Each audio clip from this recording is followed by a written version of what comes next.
ॐ श्री गणेशाय नमः। ॐ नमः शिवाय। मैं अभिजीत शर्मा योगिक स्वाध्यायम के हमारे पॉडकास्ट शिव पुराण विद अभिजीत में आप सभी का एक बार पुनः हार्दिक अभिनंदन करता हूँ। हमारे इस प्रयास को सफल बनाने में आप सभी के योगदान की हमें आवश्यकता है। अगर आपको हमारा यह प्रयास उपयुक्त लगे तो कृपया इस पॉडकास्ट को अपने सभी मित्रगण एवं संबंधियों तक पहुंचाकर हमारा उत्साहवर्धन करें। तो चलिए आज हम अपने तीसरे अध्याय को आरंभ करते हैं।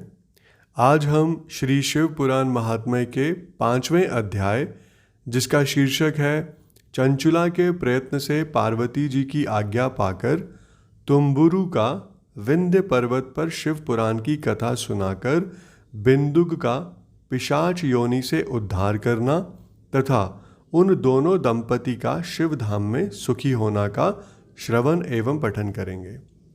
तो यहाँ पर सूत जी कहते हैं कि हे शौनक, एक दिन परम आनंद में निमग्न हुई चंचुला ने उमा देवी के पास जाकर प्रणाम किया और दोनों हाथ जोड़कर वह उनकी स्तुति करने लगी। चंचुला बोली, हे गिरिराज नंदिनी, हे स्कंद माता उमे, मनुष्यों ने सदा आपका सेवन किया है। समस्त सुखों को देने वाली शुभ प्रिय आप ब्रह्म स्वरूपिणी हैं। विष्णु और ब्रह्मा आदि देवताओं द्वारा सेव्य हैं। आप ही सगुण और निर्गुणा हैं तथा आप ही सूक्ष्म सच्चिदानंद स्वरूपिणी आद्या प्रकृति हैं। आप ही संसार की सृष्टि, पालन और संहार करने वाली हैं। तीनों गुणों का आश्रय भी आप ही हैं। ब्रह्मा, विष्णु और महेश्वर, इन तीनों देवताओं का आवास स्थान तथा उनकी उत्तम प्रतिष्ठा करने वाली पराशक्ति आप ही हैं। अब सूत जी कहते हैं कि हे शौनक, जिसे सद्गति प्राप्त हो चुकी थी वह चंचुला इस प्रकार महेश्वर पत्नी उमा की स्तुति करके सिर झुकाए चुप हो गई। उसके नेत्रों में प्रेम के आंसू उमड़ आए थे।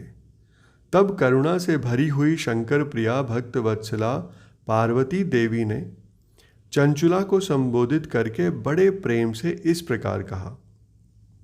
पार्वती जी बोली, हे सखी चंचुले सुंदरी, मैं तुम्हारी की हुई इस स्तुति से बहुत प्रसन्न हूँ।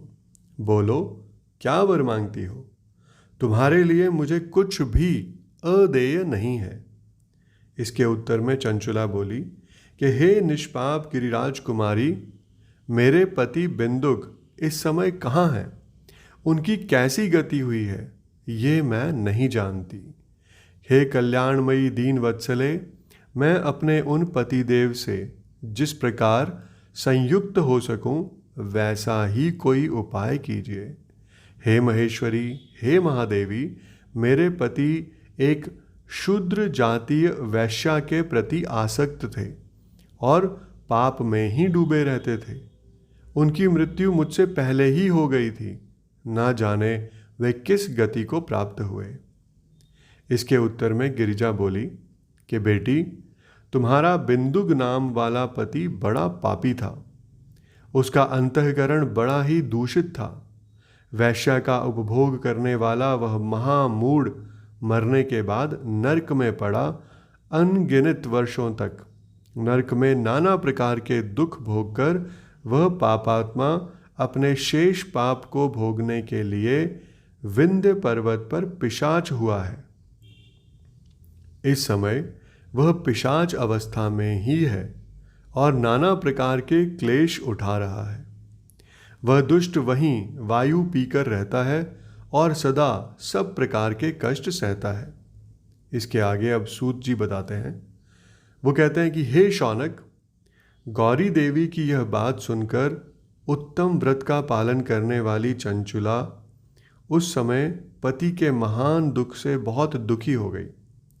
फिर मन को स्थिर करके उस ब्राह्मण पत्नी ने व्यथित हृदय से महेश्वरी को प्रणाम करके पुनः पूछा, चंचुला बोली, हे महेश्वरी, हे महादेवी, मुझ पर कृपा कीजिए और दूषित कर्म करने वाले मेरे उस दुष्ट पति का अब उद्धार कर दीजिए।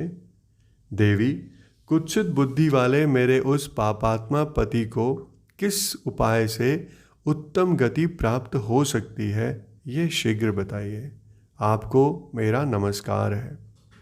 अब इसके उत्तर में पार्वती जी ने कहा कि तुम्हारा पति यदि शिव पुराण की पुण्यमयी उत्तम कथा सुने तो सारी दुर्गति को पार करके वह उत्तम गति का भागी हो सकता है। अमृत के समान मधुर अक्षरों से युक्त गौरी देवी का यह वचन आदर पूर्वक सुनकर चंचुला ने हाथ जोड़ मस्तक झुकाकर उन्हें बारंबार प्रणाम किया और अपने पति के समस्त पापों की शुद्धि तथा उत्तम गति की प्राप्ति के लिए पार्वती देवी से यह प्रार्थना की, मेरे पति को शिव पुराण सुनाने की व्यवस्था होनी चाहिए। उस ब्राह्मण पत्नी के बारंबार प्रार्थना करने पर शिव प्रिया गौरी देवी को बड़ी दया आई। उन भक्त वत्सला महेश्वरी गिरिराज कुमारी ने भगवान शिव की उत्तम कीर्ति का गान करने वाले गंधर्वराज तुम्बुरु को बुलाकर उनसे प्रसन्नता पूर्वक इस प्रकार कहा, हे तुम्बुरो, तुम्हारी भगवान शिव में प्रीति है। तुम मेरे मन की बातों को जानकर मेरे अभिष्ट कार्यों को सिद्ध करने वाले हो। इसलिए मैं तुमसे एक बात कहती हूँ, तुम्हारा कल्याण हो। तुम मेरी इस सखी के साथ शीघ्र ही विंध्य पर्वत पर जाओ। वहाँ एक महाघोर और भयंकर पिशाच रहता है। उसका वृत्तांत तुम आरंभ से ही सुनो। मैं तुमसे प्रसन्नता पूर्वक सब कुछ बताती हूँ। पूर्व जन्म में वह पिशाच बिंदुक नामक ब्राह्मण था। मेरी इस सखी चंचुला का पति था, परंतु वह दुष्ट वैश्यागामी हो गया। स्नान संध्या आदि नित्य कर्म छोड़कर अपवित्र रहने लगा। क्रोध के कारण उसकी बुद्धि पर मूढ़ता छा गई थी। वह कर्तव्य का विवेक नहीं जानता था। अभक्ष्य भक्षण, सज्जनों से द्वेष और दूषित वस्तुओं का दान लेना, यह उसका स्वाभाविक कर्म बन गया था। वह अस्त्र शस्त्र लेकर हिंसा किया करता था। बाएं हाथ से खाता, दीनों को सताता और क्रूरता पूर्वक पराये घरों में आग लगा देता था। चांडालों से प्रेम करता और प्रतिदिन वैश्या के संपर्क में रहता था। बड़ा दुष्ट था। वह पापी अपनी पत्नी का परित्याग करके दुष्टों के संग में ही आनंद मानता था। वह मृत्यु पर्यंत दुराचार में ही फंसा रहा। फिर अंतकाल आने पर उसकी मृत्यु हो गई।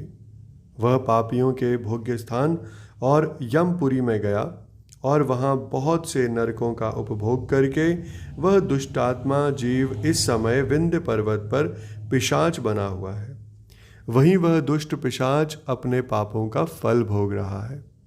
तुम उसके आगे यत्नपूर्वक शिव पुराण की उस दिव्य कथा का प्रवचन करो, जो परम पुण्यमयी तथा समस्त पापों का नाश करने वाली है। शिव पुराण की कथा श्रवण सबसे उत्कृष्ट पुण्य कर्म है। उससे उसका हृदय शीघ्र ही समस्त पापों से शुद्ध हो जाएगा और वह प्रेत योनि का परित्याग कर देगा। उस दुर्गति से मुक्त होने पर बिंदुक नामक पिशाच को मेरी आज्ञा से विमान पर बिठाकर तुम भगवान शिव के समीप ले आओ। इसके आगे सूत जी कहते हैं कि हे शौनक, महेश्वरी उमा के इस प्रकार आदेश देने पर गंधर्वराज तुम्बुरु मन ही मन बड़े प्रसन्न हुए। उन्होंने अपने भाग्य की सराहना की।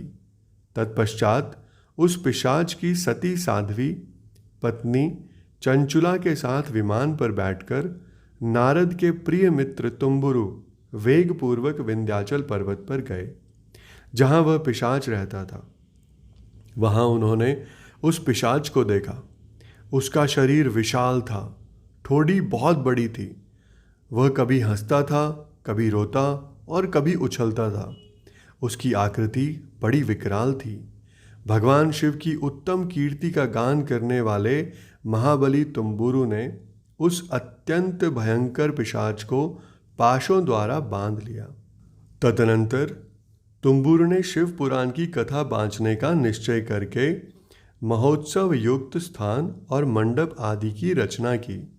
इतने में ही संपूर्ण लोकों में बड़े वेग से यह प्रचार हो गया कि देवी पार्वती की आज्ञा से एक पिशाच का उद्धार करने के उद्देश्य से शिव पुराण की उत्तम कथा सुनाने के लिए तुम्बुरु विंध्य पर्वत पर गए हैं।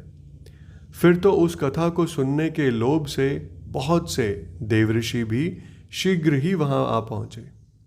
आदरपूर्वक शिव पुराण सुनने के लिए आए हुए लोगों का उस पर्वत पर बड़ा अद्भुत और कल्याणकारी समाज जुट गया। फिर तुम्बुरु ने उस पिशाच को पाशों से बांधकर आसन पर बिठाया और हाथ में वीणा लेकर गौरीपति की कथा का गान आरंभ किया। पहली अर्थात विंध्येश्वर संहिता से लेकर 7वीं वायु संहिता तक महात्म्य सहित शिव पुराण की कथा का उन्होंने स्पष्ट वर्णन किया। सातों संहिताओं सहित शिव पुराण का आदर पूर्वक श्रवण करके वे सभी श्रोता पूर्णतः कृतार्थ हो गए। उस परम पुण्यमय शिव पुराण को सुनकर उस पिशाच ने अपने सारे पापों को धोकर उस पिशाच के शरीर को त्याग दिया। फिर तो शीघ्र ही उसका रूप दिव्य हो गया, अंग कांति गौर वर्ण की हो गई। शरीर पर श्वेत वस्त्र तथा सब प्रकार के पुरुषोचित आभूषण उसके अंगों को उद्भासित करने लगे। वह त्रिनेत्रधारी चंद्रशेखर रूप हो गया। इस प्रकार दिव्य देहधारी होकर श्रीमान बिंदुक अपनी प्राण वल्लभा चंचुला के साथ स्वयं भी पार्वती वल्लभ भगवान शिव का गुणगान करने लगा। उसकी स्त्री को इस प्रकार दिव्य रूप से सुशोभित देख वे सभी देवऋषि बड़े विस्मित हुए। उनका चित्त परम आनंद से परिपूर्ण हो गया। भगवान महेश्वर का वह अद्भुत चरित्र सुनकर वे सभी श्रोता परम कृतार्थ हो प्रेम पूर्वक श्री शिव का यशोगान करते हुए अपने अपने धाम को चले गए।